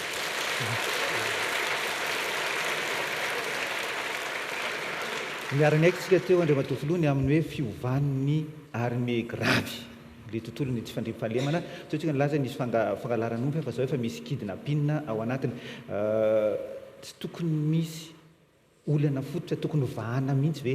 tsy mino va andriamatofiloha ny amin'izay famahana olana fototra ara-piaramonina satria rehefa jerena le izy a na ny eo amin'ny famonoan'olona tany meritry atosika zao ro volana lasa zao misy famonoan'olona tany matsiravina tsy ohatry ny endrika fahitatsika raha tsika malagasy le izy fa ohatra ny endrika fahita ny malagasy any anaty filma zany hoe misy fanolanana miaraka fitetetehana zazakely izay mahatonga ny olona hoe vao maika ame gravy tsy hoe tsy tokony ho basy na miaramila intsony ny ilaina fa zavatra fototra ara-piaramonina no ilaina hovahana sy tokony efa mijery zay zay zavatra zay ary ngamba ny ataoko hoe endrika vitsivitsy na maliko azy fa farafaratsy aloha anankiray zay ngezabe dia hoe matetika ny fisin'ilay fahantrana ny tsy fananan'ny olona asa na tsy fampin'ny asa no mahatonga reny olana ara-piaramonina ireny madagasikara nge tsy afeniny zany ary tsy mametraka milaza zany fa mbola nisan'ny tany a zay mahantra iran'izao tontolo zao hoe nininarena zay ananantsika tsy mametra ny milazan'zany ary zany indrindra ny editsika ka noho izany dia zao rehefa miteraka asa ianao indrindra satria tsika miresaka fambolena satria tsika miresaka fiompiana dia milaza foana fa ny fambolena sy ny fiompiana dia sehatra tena mahavelona ny olona ho aminy raha tena miasa ao anatin'le izy a zay anisan'ny ady anankiray a amin'ireny resaka hoe tsy fandriam-pahalemana maro samihafa ireny fa zay ezaka ngezabe koa ozy araky ny teniko teo a dia misy fandaminana amin'ny akapobe zay atao ohatra fotsiny zao a any amin'ny tanàna zay nitondrana herinaratra ny fisina jiro a nampiena ny tsy fandriam-pahalemana zany hoe tsy voatery basy zany no nentina edina tamin'ilay olon-dratsy na hodaly io na mpanao asan'ny jiolafy io na mpamon'olona io fa nisina elektricité zany a nisina angovo zany a tao anatin'le izy ka zay nataoko foana hoe be deabe ny zavatra mifandray rehefa andinika sehatra anankiray tsika rehefa andinika olana anankiray isika dia misy mifandray a maromaro zavatra ireo ary ny anankiray izay tiako tenenina koa dia zao raha mandinika isika ary zay ny tena zava-doza raha vo hitan'le olona fa tsy dia mandromandro loatra ny tany amamonina ny fireneny misy ny mikorotandrotana dia ndeotsika mba nofanadiadiny nanomboka tamin'ny volana avrila ty mihiny anke ny tombo tahaka ninona le hoe manao kidnapina manao alahatra manao anany etseroa satria nahoana satria ray aloha misy faly amin'izany a misy mivelona amin'izany a ary misy zara raha misy an'izany androna hoe ary anina nge ny tena tompon'andraikitra manao an'izany a zareo ny tompon'andraikitra amin'ny fitondrana fa izy le manao tsy tompon'andraikitra fa le tia amin'ny fitondrana very ny tompon'andraikitra manao an'izy nefa izy mampanao an'izy any ambadika any zany zany mila jereny zany zavatra any zay ataoko hoe mifandray daholy a zany zavatra zany zany hoe le atsotsika hoe environnement zay misy eo amin'ilay firenena le tsy fisina fitoniana zay nge ny adiko foany na sy fitoniana eto amin'ny firenena ameo fitoniana isika eto amin'ny firenena ameo fitoniana ny filoham-pirenena fa izao raha fampandrosoana atao anatin'ny 20 taona dia vita anatin'ny taona vitsivitsy naovana zany zavatra zany a rehefa misy fitoniana eto amin'ny firenena mbola mino fa mety tsy maintsy mbola isy fandarana manokana iresahana momba ny kolikoly sy ny tanitandalàna kanefa naizanajany aza tiana ihany mampatsiahy eto sy mampitsidika eto satria ny tena fototra io tsy fandripahalemannio amin'izao fotoana izao dia ny fisian'le hoe tany tsy tandalàna loatra eto amintsika anisan'izany ohatra ny fisian'ireo tsy maty manota fatatr'olona mihitsy ary zay mampitahotra ny olona anie satria ianao teo mitaky ny fandraisana anjara ny daolo be ny vahoaka amin'ny akapobeny misy tokony mandray anjara ohatra fotsiny mitoroka fotsiny aza hoe itsy raha olona itsy ake ka dahalo ry olo ry nge ka olony ratsy matahotra ny olona hanao an'izay ny antony fantatry le olona hoe raha voasambotra io dia ho tafavoaka indray rehefa avy eo na mifomba inona na mifomba inona ary dia ny haiko indray no atahorako an'le antoka amin'izay zany izy io satria hirotsaka ao kandida ho filoham-pirenena ndray ianao io zao ary dia raha ohatra ka ho lany ianao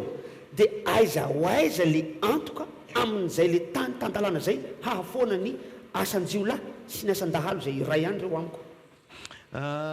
raha voatoka teo amin'ny fitondrana dia anisan'ny voalohany zay nyteneniko a dia ny hoe niady ataontsika dia niady amin'ny fahantrana ary raha natadidy ianareo dia ozy aho hoe naiza naiza eran'izao tontolo zao a rehefa hiady amin'ny fahantrana dia tsy maintsy mametraka tany tandalàna ary ny fametrahana tany tandalàna dia ny fametrahana zay le hoe faefam-panjakana hitany misehitra rehetra fa tsy filohan'ny repoblika rery ihany filohan'ny repoblika zao a ny fametrahany démission tao a tamin'ny fialan'ny farany teo dia efa midika hoe manaraka lalàna izy a ao anatina tany tandalàna izy fa firy manao an'izay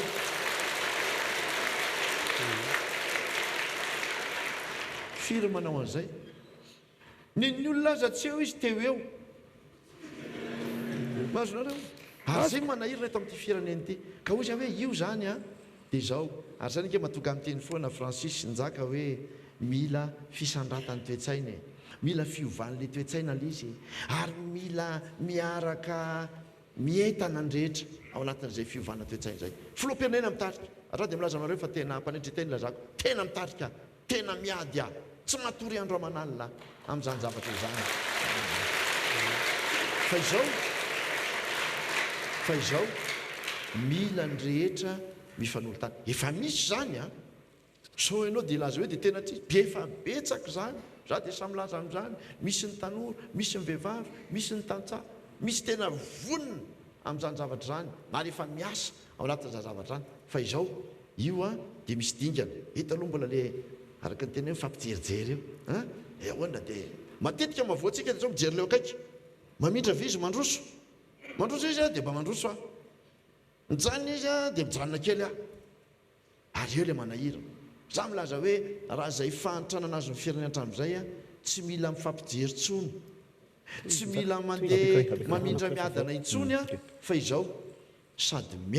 miaraka miazakazaka mampandroso an'ilay firenena zay ny teny ilayntsika amin'izao fotoana izao a hiazakazahantsika eto Madagasikara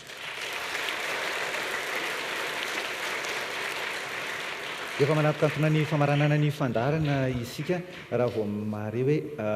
ery rajonano ampiana dia mieritrehitra hoe fitsandatana telopolo sy roa arivo. Le resaka fandriam-pahalemana nga tsy mety atao akaikikaiky izy fa tsy atao telopolo sy roa arivo ohatra ny hoe mba akaikikaiky zany a le zavatra mivaingana mitsapa satria le vahoaka tena mijaly a ary tena efa hoe miaina ao anatin'ny tahotra le vahoaka. Za zany efa manomboka elako mihitsy aza le efa miteny an'iny hoe telopolo sy roa arivo iny indraindray e raha tsy any amin'ny olona hoe tena madio saina ka mahatakatra tsara le izy fa de iny a maloto saina zany ianao tsy hoe enao akory sanatryvavanatsahako an'izany a fa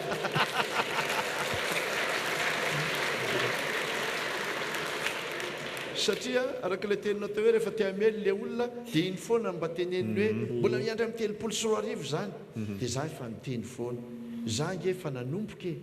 fa mbola tsy ampanononofy na mbola morona programa na nolotra programa vaovao fa za efa nanomboka tamin'ny alalan'ny asa zay toizina atsaraina amafisana anetanana ny rehetra ka raha miteny ianao teo zao hoe lafin'ny fandriam-pahalemana ozy ve tsy amin'izay ihany ike le izy fa na amin'ny lafin'ny resantsika teo fambolena sy fiompiana tontolo ambany vohatra dia zao efa nanomboka mbola toizana ary amafisana zary zany te resaka mihitsy hoe aza mijery le hoe lasa e hoe zao ny zavatra vita fa androany andana mijery ny zavatra misy amin'izao fotoana izao rehefa eto Antananarivo ianao a dia andana mijery le lalana natao amin'ireo anankiroa mandeha makany vato ireo ny avy eny amin'ny bypass ny eny amin'ny aéroport mandehana mba manao fanadiadinina reo any Nosobe hoe efa namboarina ny aéroport efa mitombo ny mpizahatany mandeha makany efa felony hôtely maropatokany ny farany taona zany rehetrarehetra zany ika mila jereny any amin'ny faritra sasany a efa mba milamina dia miampita any amin'ny sasany indray tsika mitondra le fampandrosoana zay le fisandratana zany hoe mana fisandratana rake tsy manao hoe dia tonga dia manao ohatran'izao hoe fa raha mitentsika fisandratana zany angamba azonareo an-tsaina fa misandratra zany a ohatra ny taka manao an'izao zany zavatra zany sady miakatra ny mivelatra ngeza be ohatran'izao fa tsy misahana zavatra ray fotsiny faranako eny tompoka tonga eto amin'ny fotoana amaranana ny fandaharany tsika io ho anareo zay mijery télévision ho anareo zay ato anatin'ny ty efitrano ity a dia tsara ihany mampatsiahy fa misy loha hevitra nitondrana azy ty ady hevitra sy ty resadresaka androany ity mbola ho avy ny loha hevitra hafa amin'ny fotoana manaraka mety ny toerana koa araka nefa voalazany namako njaka andre mahery teo a mety toerana hafa ihany koa nanaovana azy ary ny mpanatrika koa mety olona hafa ihany koa ny mpanadina koa mety olona hafa ihany koa kanefa naizanaty zany aza tsy maintsy faranatsika ity fandarana eto androany ity mbola be debe ny zavatra tokony resana mikasika ny fambolena mikasika ny fiompiana mikasika ny fananatany mikasika indrindrandrindra ny fandriam-pahalemana na ny ambany vohitra na ty an-tanan-dehibe be debe ny zavatra mbola tokony resana hoe so dia mba azonao araviny zay andre mato filoha alohan'ny ifaranan'ity fandarantsika ity na ampina raha sendra misy ny madilana tokony ho tentenana ya misaotranao aloha mamerina n'le izy amin'ireo sehatra maro samihafa ireo a raha ndresaka fambolena zao tsika dia ohatran'ny saikandrona tany amin'le hoe fambolem-bary ndresaka fiompiana dia any amin'le hoe omby dia iny no mitarika amin'ny hoe dahalo dia fandriam-pahalemana tsy fandriam-pahalemana fa za zany tia resaka amin'ny akapobeny aloha zany dia milaza hoe tena faly sy ravo mihitsy amin'ity androany ity a fa miresaka ny tontolo ambany vohatra isika io angeny tena ny masoko mbola imasoko zao a ary mbola imasoko betsaka mihitsy a eo amin'afy satria nahoana satria mitodika any amin'le 20 isanjato ny tantsaha 20 isanjaton'ny malagasy sy ny vahoaka malagasy maromarina koa amin'le izy satria any manomboka le fisandratana tsy maintsy manomboka any amin'le isa-tokantrano le izy marina fanametraka ako hoe misy ireo le atsoko hoe moteur mitarika fampandrosoana misy ny toerana hitondrana le fampandrosoana fa ozy aho hoe ny tontolo ambany vohatra ny fiompiana ny fambolena no anisan'ny tena tsy maintsy hifaharantsika ary zany mahatonga ny ezaka rehetrarehetra zay natao teo reny a hifantoka any amin'izay akamarony ny vahoaka malagasy izay ka tsy mijanona amin'izay ihany ny sehatra fampandrosoana fa ny averitry foana dia le hoe mifandray daholo ny zavatra rehetrarehetra fa tsy afaka miresaka tsika androany hoe ampandrosin'ny firenena dia sehatra ray fotsiny eny iresaka sehatra ray fotsiny fa tsy maintsy miresaka sehatra maro samihafa fa naizanaty zany dia ifandraisantsika teo amin'ny akapobeny izy ny tiako tsenenina amin'ny resaka fambolena sy ny fiompiana dia zao mbola tena tonga am'le fitenin'ny tanora hoe mbola tena taraiky be mihitsy a ny seritry ny fambolena sy ny fiompiana eto amintsika ary nitodika fotsiny amin'le hoe amikarana mba hohanina ary le hohanina aza tsy ampy akory tsy ampy mandavataona akory le izy raha mbola izay le izy a mbola zavatra hafa fa mbola tsy ampy mahafeno ny hohanina mandavataona le izy ka zao zany ny politika de oza hoe tsy maintsy mitodika amin'ny fampitomboana ny vokatra ary mitodika ny mitsena isika tsy maintsy zay nataontsika ampitomboana ny farim-piainan'ny tantsasiny akamaron'ny vahoaka malagasy be deabe ny tsena tseny ato anatiny ange zao raha miresaka vary dia efa tsena zay azahoana mivarotra ny vary satria tsika mbola manafatra zany de dikan'izany mbola misy tsena eto fa tsy ho resahana akory ary ny tsena atao mifaritry no Océan Indianina ny tsena afrikana tsika mpikambana amin'ny sadek any amin'ny komeza deabe ny filana mihitsy amin'ny resaka vary amin'ny resaka katsaka ary eo ny ilazako hoe jereo le voly hafa fa ny katsaka dia anisan'ny fambolena sehatra anankiray a zay tena misy filana be deabe na atao misehatry no Océan Indianina satria ny katsaka dia anisany tsy hoe hoan'ny olona fotsiny fa atao sakafon'ny biby koa indrindrindrindra ary de tena hiteraka vokatra angezabe eo amin'ny fampitomboana ny farim-piainan'ny tantsaha ka zay ny mahatonga milaza hoe mila mitodika any am'tsaintsika am'izao fotoana zao mila manana zay toetsaina zay ampitombo ny vokatra ampiditra azo lazany hoe fanatsarana am'le vokatra na de ny ampidirina fotsiny an'le zezy bazary mila toetsaina vaovao mihitsy satria ny olona de milaza hoe asa mipiditra an'io fa potika ny taninareo simba ny taninareo de ho simba mihoatra noho ny amin'ny anaovana tavy ve ny tany asiana zezy bazany efa ny any mpitadranomasina rehetrarehetra any zato taona efa zany nampiasainy mbola ao ihany ny taniny mbola mamokatra ihany ny taniny ka zay zany nataoko hoe mila fanentanana isika samysika mila mifanentana ao anatin'le izy a fa za matoky fa raha niezaka zay natao raha mipolitika zay napetraka satria mazava mihitsy mipolitika eo amin'ny fampandrosoana ny sehatry ny fiompiana sy ny fambolena mazava mihitsy ny politika zay apetraka eo amin'ny sehatry ny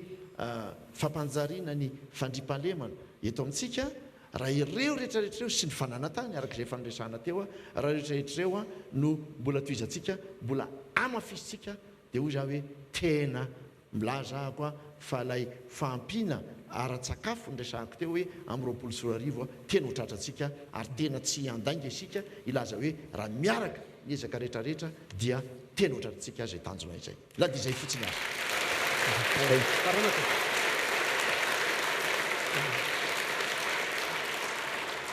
isorana be dabe anao andre matofoloha nitondra izay fanazavana izay tatao anatin'ny fandaharantsika izay naharitra teo amin'ny adiny iray sy sasany katroka teo moa izay ary nifantoka tamin'ny fampandrosoana ny tontolo ambany vohatra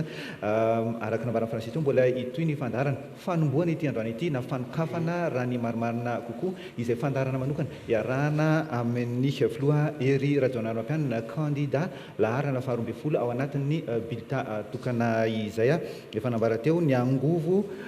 ny resaka mahakasika ny nosy manodidina na ny Îles Éparses ny tontolo iainana ny fampianarana fanabeazana ary ny fifandraisana iraisam-pirenena ireo dia anisan'ny ilo hevitra ho resantsika ny manaraka avokoa mazava ho azy moa zany fa mety misy ny fivana toerana mety misy ihany koa ny fivana eo amin'ny mpanentana sy ny mpanao gazety hiaraka amintsika ao anatin'ireo fandaharana ireo arakaraka ny fandaminana isorana be dabe anao toboko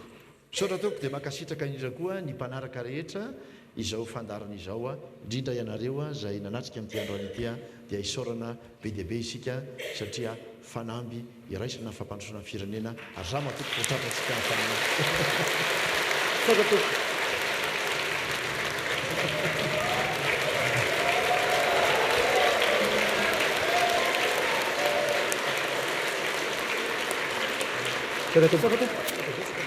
Será tu.